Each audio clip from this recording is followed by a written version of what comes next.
Eskom has done it again. On Monday, South Africa found itself for the first time in stage 6 load shedding. What does it mean? What does it mean for you? What does it mean for South Africa and the economy? Now, unfortunately, Eskom has found itself in a situation where they have had a number of breakdowns, and that has also been compounded by the fact that it's raining outside, which means that a lot of the coal supplies or a lot of coal that is sitting outside of the power stations has also become wet.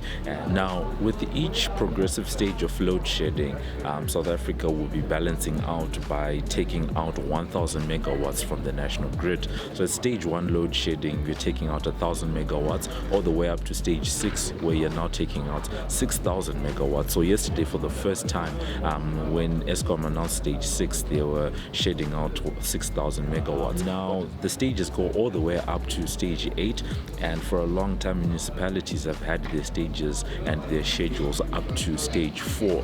In 2 and 4 hour incremental blocks, depending on that municipality schedule. At stage 8 load shedding, which is the most extreme, there will be no electricity for up to 50% of the day, which is 12 hours.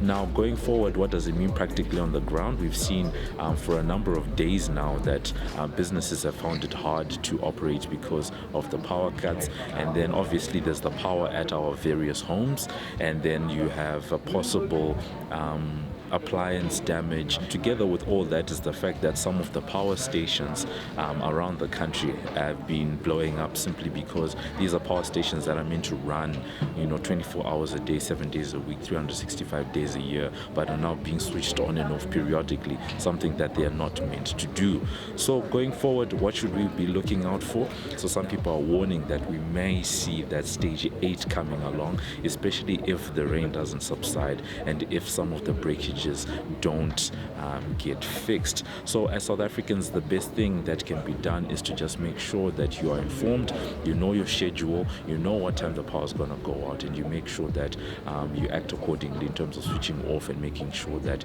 you plan around when you're going to charge the phones, when you're going to cook and the like. Hopefully this will not be the status quo for the rest of the festive season.